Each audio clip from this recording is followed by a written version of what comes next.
As you've seen from the title of this video, it's about friendship, and I only thought it was right to show my support to my friend James and shout out his channel. So if you type in James Clacy on YouTube, you'll get his weekly vlog, and he'll be giving updates on what he's doing. He recently got made redundant, so he's embarking on a new career. So that'll be really interesting, and I'm sure he'll appreciate the support. But now for our talk. Enjoy. Hi there, my name's Nathan. Welcome to the Human Experience. And today I'm joined by my best friend James. Pleasure to be here. We've been good friends since year 9 in school, so I'll say over 2 decades, which is crazy. 2.5 decades probably. And we just wanted to talk about how we've maintained this friendship and the kind of things that we've been through, both coming from single parent families and just navigating our way. You know, we were both born in Leicester and, you know, living that inner city life, both being mixed race, it brings certain things up that are like, you could see benefits and also challenges. So obviously we're both men, and that in itself brings up certain things to do with how do you fit in being a male in this modern society, and also being a family man. But ultimately, like I say, our friendship has always held strong, and I think that's an amazing thing, a test of time. We've allowed ourselves to grow and stuff like that. So yeah, can you remember when we first kind of struck up our friendship? If you want to know, yeah.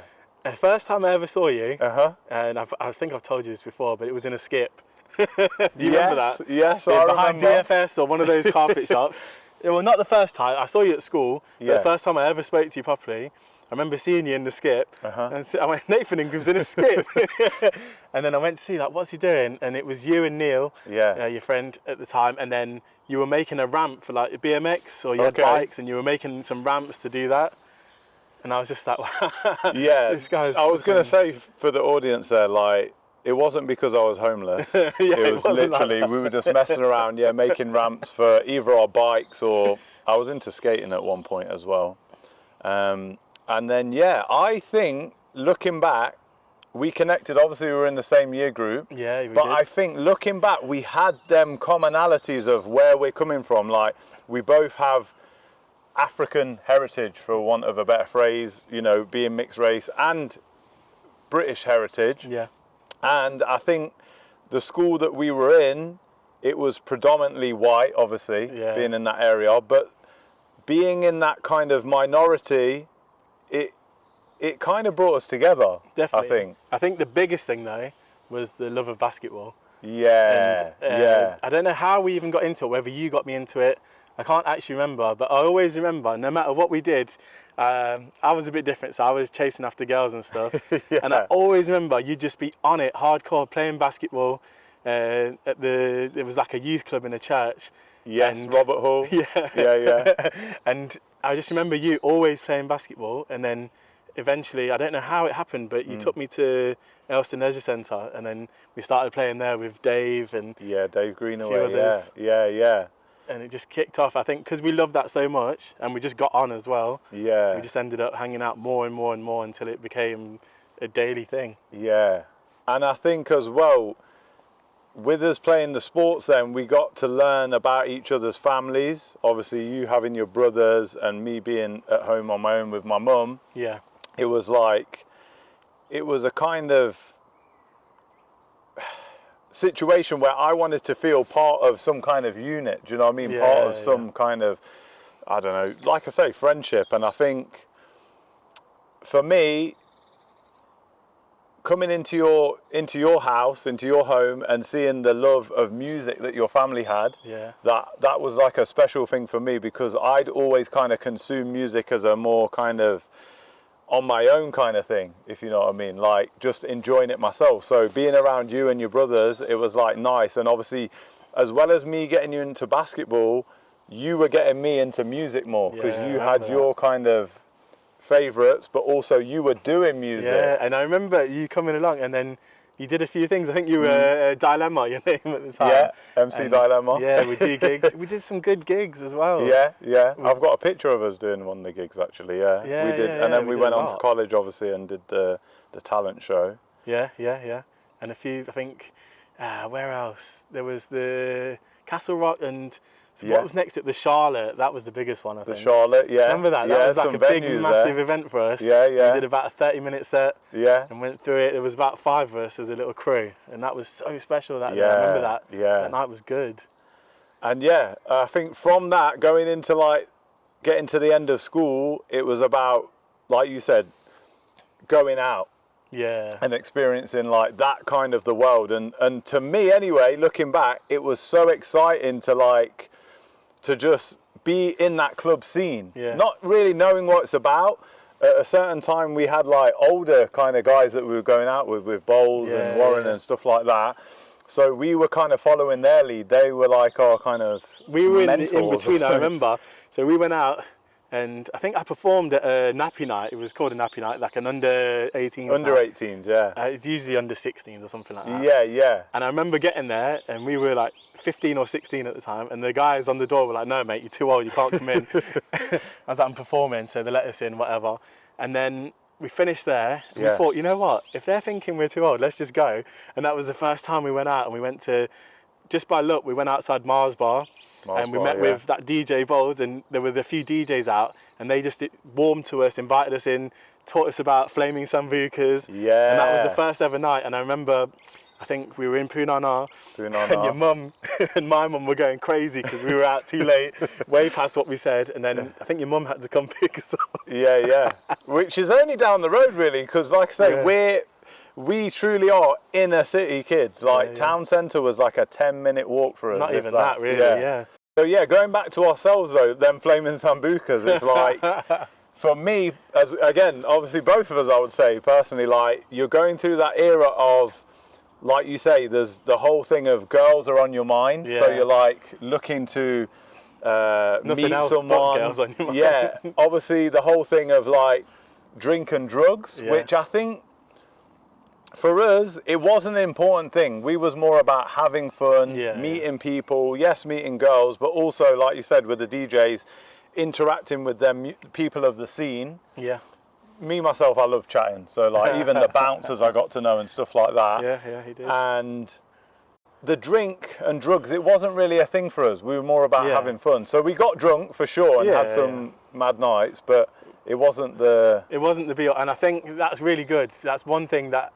I'm so lucky that I've made friends with you and we hung around, because I did drink a bit, but it was more just for like that courage, just because I was afraid to chat to people because I'm not as chatty as you are, and I used it for that. But yeah, even now I don't drink. I've decided to say I don't drink now because I just can't be bothered with it. It doesn't do anything for me. It just makes me tired. Yeah. And so all those times where we could have been really, really going at it with drink and drugs and everything, think about all the other people around us that grew up in our little neighbourhood.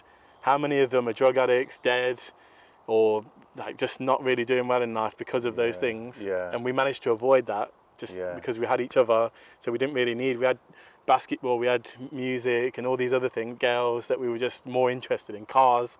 Yeah. I think that was good because I always remember we'd either be on the motorbikes or on the cars, just cruising, and you can't really drink and do that. So that helped a lot, I think. Just avoiding that lifestyle. Yeah. And like I say, going on to that thing of our long-term friendship, I think that's something that we've allowed each other to, if you have an interest, I've delved into that, like the music, you literally went and studied music. So I appreciated coming to Leicester College at the time and seeing your class. And then you likewise were coming to Dave Greenaway's basketball sessions and getting more involved. So yeah, we shared each other's hobbies. We just enjoyed each other's company, obviously, but we had our own set of friends as well, separate to that. Yeah. But we kind of grew together and merged together, and I don't know, that's how the friendship carried on. You know, it has to start somewhere, and I say, it's been like a lifelong friendship. Yeah, it's been a long time now. Yeah.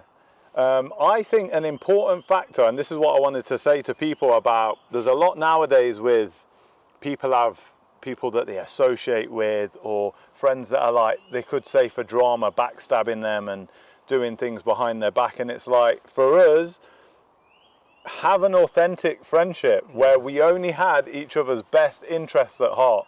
Very we rare, always just wanted to help each other, yeah? Yeah.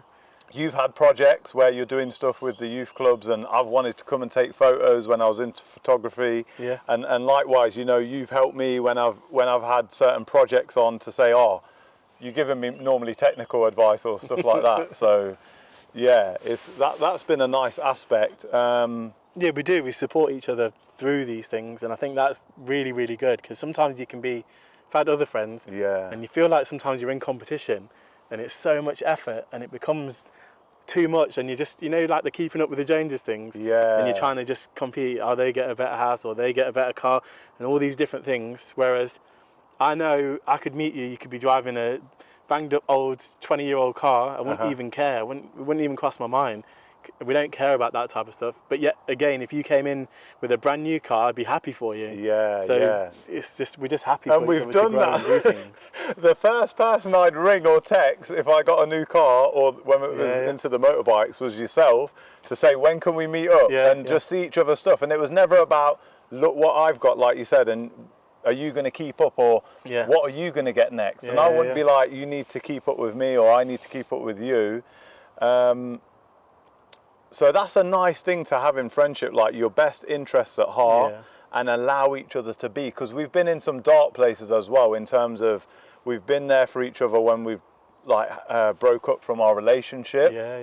And when maybe certain things, when I look back to our jobs, maybe we're not certain about our jobs and our living conditions. So even to say, me and Jazz have lived together in a shared house. Oh yeah, we have. And that was, again, when we look back, if we both admitted to ourselves, that was because we were going through a bad patch, you know, like financially trying to survive. But we were there for each other enough to say that, you know, we can even live together. We can tolerate each other so much that we can be friends, and we can live together, and we can have our own separate lives. Of when you were in a relationship, I have to give you that time. Do you know what I mean? Like, I'm thinking, oh, this is my friend Jazz, I want to chill with him every day. But I know he has another interest at the minute, or whatever's going on. And likewise, you probably felt the same. Of when I'm in a relationship, you think, oh, well, Nathan's gone missing as such for a few weeks or months or whatever. But we allowed each other that space. Do you know what I mean? I mean, it is weird though, it is difficult. Those parts where you like, especially when you first start with it, and then someone gets a girlfriend, and then things starts to change, the dynamic changes. But I think you can't. The one thing we don't do is hold on to each other. It's not like you're holding on to. You might miss the fact that we used to go out, or I might miss the fact we used to go out. Yeah, definitely. And all these things. Yeah. But then we're not holding each other back, because I just want you to be the happiest version of you, and you're probably the same for me. Yeah, definitely. And so it works out quite well, because then we'll just pick up and do other things now. And we might catch up and do something in the future, and all these different things that we might have done in the past, but we've allowed each other to grow, because you have to at some point. You have to. Like, you want to grow a family, and you want to do these different things. So it's nice that we've been able to do that. Yeah, there's no judgment. And I think that goes back to our humble beginnings. Being from single parent families, I could come your house and we ain't got the 50-inch TV, neither of us, do you know what I mean? Because we know our situation, like we didn't have our dads in our life. And that comes with a certain sacrifice that our mums have made to say that we're raising you on our own, and that we'll provide what we can to a certain extent. But I think we both felt when we come of age as such, after school or college age, that we knew we were going to have to provide for ourselves. Do you know what I mean? I feel like it's one of the reasons I was thinking about this, is everything has been shaped because of those incidents, because not having our dads around. I think that's why we want to help the world so much, and we do all these different things, and all of these, like we started a career as teaching assistants, and then we went up to do all these different things, and you've worked for the ambulance service, I've worked in youth work. We're always trying to help other people. I think it comes from that, not having the dad and that guidance has made me especially want to just share that learning that I've had with people, so that they don't have to go, because I feel like it put me back a couple, 5 or 10 years from other people that I know. Like, I know I went to uni really late and have done things really late, and I think it had a massive effect, more than we can really quantify. Yeah, because we never had it, and when it's missing to a point, I think we both made the most of it in terms of we never dwelled on it. Yeah. But now we're older, we're aware that, like you said with the setback there was no kind of go get it from our dads or do what I've done or them kind of passing on their experience. Yeah, or even just the help in hand in that sense. Because I remember I used to think of us as a name, we should have called ourselves the Bedsit Boys when we were rapping and stuff. Because if you think about when you're coming from that, you're coming from the lowest rung of the ladder type of thing, because we're literally living in shared houses with 5-6 people, sometimes even more. And you're sharing a bathroom, a kitchen, everything.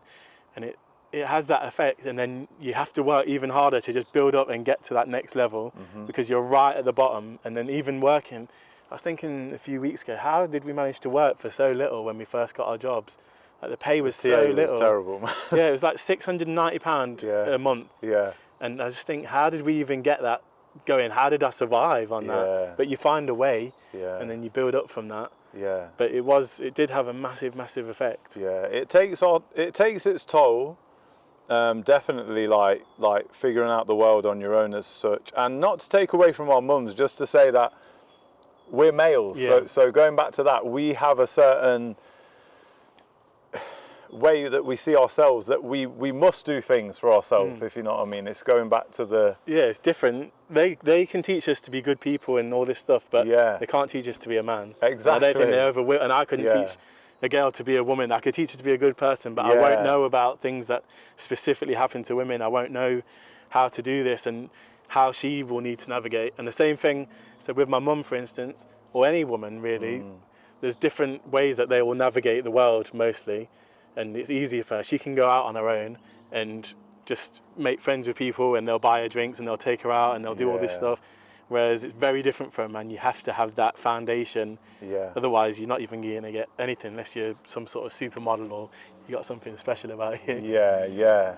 And I think some of the things, not saying we couldn't be materialistic because we didn't have the funds, but even buying the second-hand cars and bikes and doing things like that, it was kind of a thing to say, like, we've achieved something, we've got something in our lives. And for you, even getting the motorbike, I feel you wanting to work on it and stuff like that. Again, there's something in the back of my mind. I was like, wow, imagine we did that with our dads. Like they were teaching us to fix stuff and DIY, but we went and seeked it out ourselves. Yeah, we did. We had to. I was thinking about, I always like to strip things down to the bare basics of what makes it good. So I saw a bunch of guys come out of a car a few days ago, and they had 3 or 4 different cars, like supercars. And they had Bentleys and Lamborghinis, and I think it was like a Audi R8 or something like that. And I was thinking, what actually makes that trip that they had good?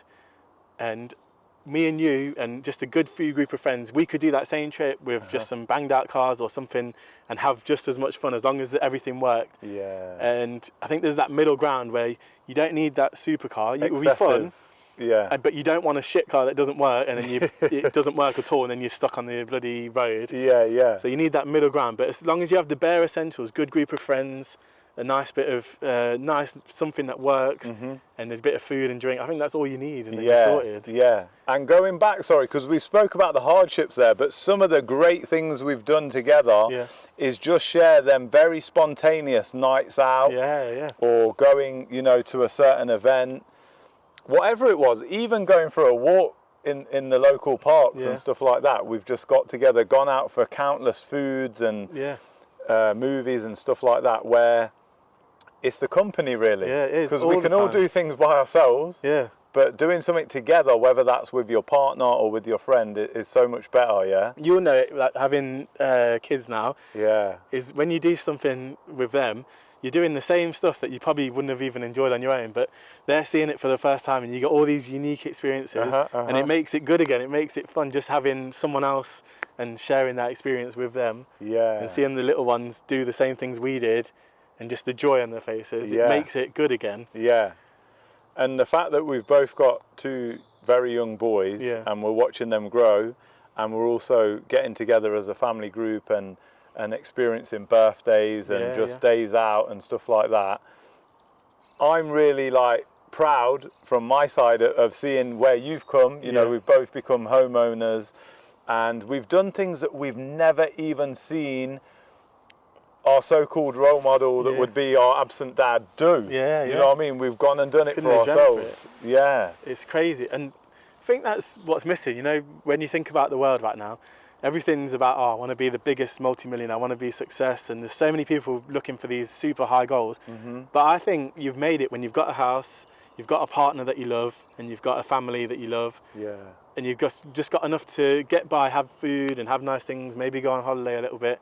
I think that is the definition of making it. Nice, because it feels amazing. Having that kind of stability, but not needing anything else. Being content is, I think, something I come back to. Tranquility and just being at peace. It's something that I think is so important. Nice. Like massive now.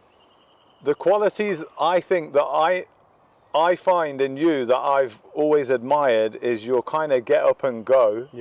Of like, you will delve into so many things. You've made your own apps. You've run your own workshops with the youth clubs, and you've also, like you said, went out and got a degree as a more kind of mature student.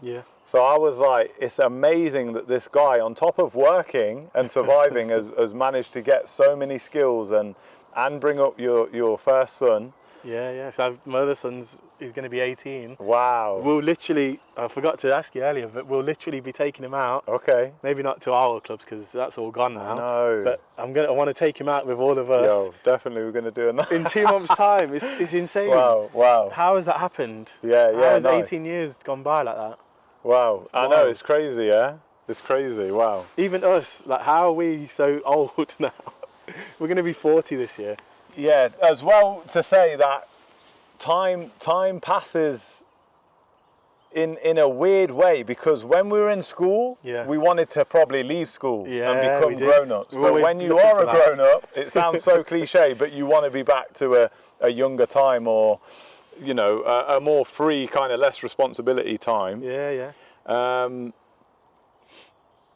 Wow, we've touched on that then, the happiness, and that's what I was getting, with the qualities with yourself, to do all them things, the resilience. Like, what, I think, if I'm honest, you're one of the cornerstones of myself as well, building up my resilience, because I always knew I had you as a kind of constant in my life. Do you know what I mean? Like, I can fall out with my mum, for example, and you're still there. I can lose my job and you're still there, like, because you're not judging me. I can have the nice car or not, and you're still there. And I feel that kind of companionship, again, outside of a relationship companionship, it was more stable for me. Do you know what I mean? I think that's and it was so like true. We got each other's back.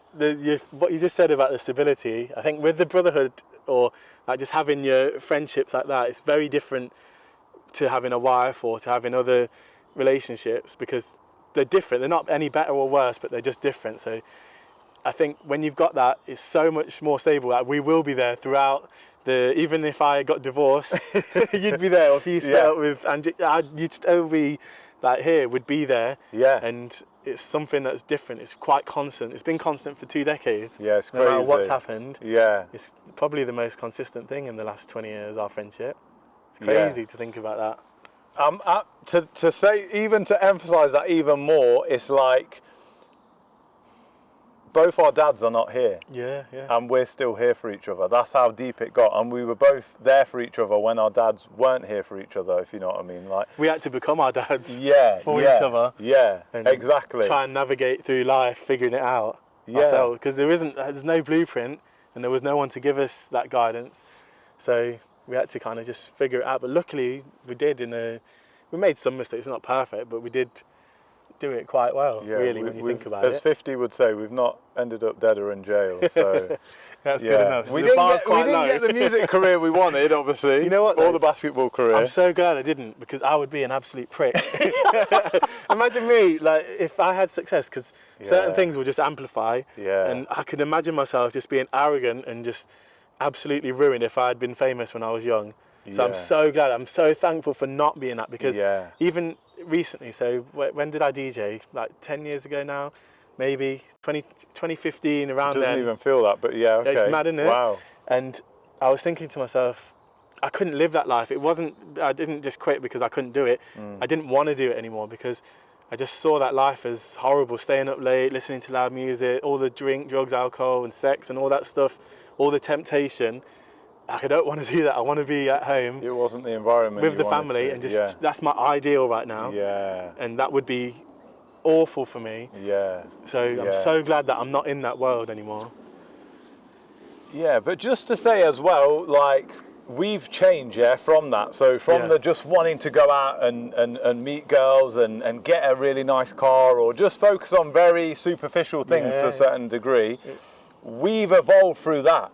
So I've seen you evolve to being the family man, you've seen me evolve, but like, we've still maintained that friendship. And I think that's a rare thing because some might say, like you say, if you became rich, oh, Jazz has made it. He's kind of left me where I am and he's gone to this other kind of environment. Do you know what I mean? Yeah, so what kind of qualities do you think that you know, I'm not asking for this approval or anything like that or, you know, to feed my ego, but it's like, what do you think we've held on to despite them things happening within our families, within our relationships? Yeah. What do you think have been the things that have held us strong through time? What do you think it is? Do you know what I mean? Is there an essence? Is there something there? It's a difficult one to put a finger on it because it's something so deep. Yeah. I think it's just because if you think about it, over time our interests have changed and all these different things, and we're not perfectly aligned. Yeah. Like, we like different things and things have changed over time, as they will. But I think just probably something to do with character and your virtues and knowing you and knowing that no matter what, deep down you're a good guy, and like you said, you're not a frenemy. You're not someone who's just being there and hating me behind my back if I'm successful or wanting me to fail and enjoying it. And let's just keep him down and all this. Yeah, having that, I think, just makes it so much easier to just be friends with you because it's like it's Nathan. Like, he's just Nathan. Yeah. He's the guy. Like, we just chill. And I'd like to reciprocate that to you, to say, I know the reason why, I was asking you that, but I know the reason why to say for yourself is that some of them similar things are virtues, but my thing is I had such a appreciation for you taking the time out to be my friend, if you know what I mean. Yeah. So like, that is one of them things. We spoke about money earlier. Yeah. You can't buy that. No, the fact that I appreciated you taking the time out to hang out with me, as it was back in the day. And then be around each other for them key events. You know, you getting married or, like I say, going on our first nights out. Another one for me is like, you made me feel kind of safe, you know, because the world is very turbulent sometimes. You know, like you said, fake friends. Even within my family, I could have arguments with my siblings or with my parent. So it's like, we never really had that. We never had no major bust up where I had let you down or you had let me down. I don't think we ever have had a major bust up. And we might not have always agreed on things Jazz, I want to go here today, or let's do this today, or Nathan's taking ages to leave this club and go to the next club. And there's things we hate about each other, probably. Not hate, but there's things we dislike about the things we do and everything. Like, time management. And there'll be other stuff, and there'll be stuff for me, and it's just like, but you look past that stuff because it's not that deep, and then there's other sides to you that are good. So it's like, you know what, like, we've shared all this time. And I know that if I ask you to do something, you'll do it and you'll be there for me. Like you're saying, we've got each other's back. 100%. And I know that you'll do it, and it's not going to be, but can you give me some money after, or can you do this after? It's like, it's just, you're going to do it because you want to help me. And I'll do the same because I just want to help you. I don't want anything else from you. So I think that's good. That it's reciprocal.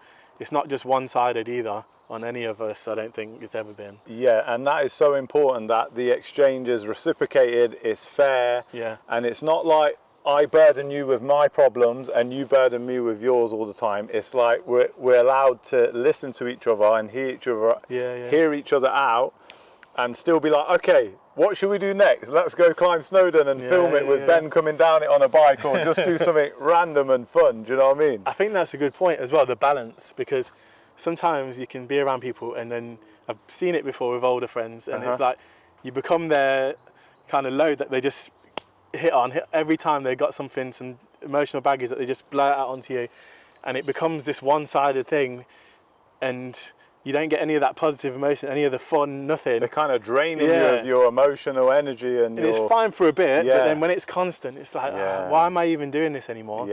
Like, whereas we've had that balance where, you have bad times and it'll help you through it, and I've had bad times, you've helped me through it. But then there's also amazing times, and we'll have that fun, and we'll just go climb a mountain. And I'm sure we'll do the same soon, or we'll come here and just record a video in the middle of nowhere. Exactly, and we're up for it. We're up for doing it together. Yeah.